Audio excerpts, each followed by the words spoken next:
if only to pick my brain on weighty matters, and many are the occasions when he calls me to have a cup of tea. George Albert Omore Magoha is a great man. When he asked me to write the foreword to this book, I took time and did so. And when he subsequently asked me to say something on this occasion, I mulled over what my theme would be, knowing as I did that I would not speak for more than 5 minutes. And I chose the title, Servant Leadership, the Mother's Milk of Transformational Leadership. We live in a continent and in a country where many so-called leaders suffer from the Messiah complex. They think and delude themselves that they are God's gift to their institutions and to their countries, and many times they arrogate to themselves the monopoly of wisdom. The net effect is that they lead their institutions through shortcuts to chaos.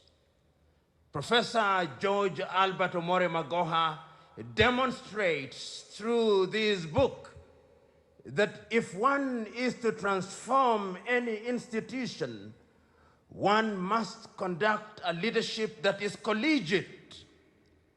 One must be focused and one must have vision. And in fact, the final analysis, what he says, the less you are in control, the more you are in control.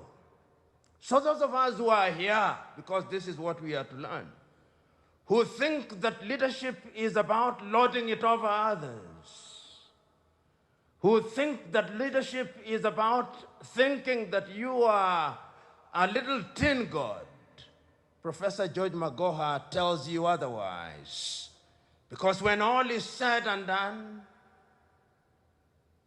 the verdict of history about success is that your success announces your failure or success.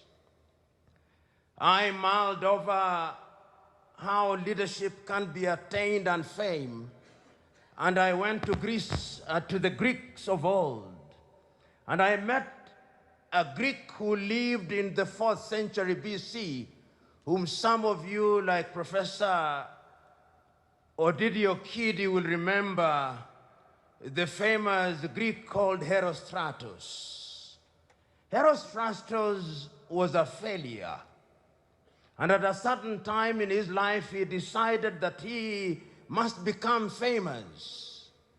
And he thought that the only way to be famous was to burn the cathedral of Artemis. And when he had burnt the cathedral, it was said of him and it was declared that his name shall never be mentioned. And those of you who are lawyers will remember in medieval Rome, there was the injunction known as damnatio memoriae, that Herostratus' name must never be mentioned again. But we now remember him because he became notorious as an arsonist. George Albert Omore Magoha is not herostratic. He did not burn anything. He caused things to be built. And as my good friend Patricia Kamerimboti has said, when you behold the cover of this book, you see 3 towers. One of them is mortal. The others are immortal. But there is a sense in which this book immortalizes George Albert Omore Magoha, so that even when he dies, as we all must, your obituary will be well written. Here lies a man who came, saw, and conquered. So you are here, ask yourself, what shall be written on your obituary?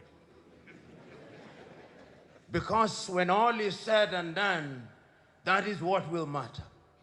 But the wisdom of the occasion also tells me that when you are called to endorse a book, you don't speak for too long.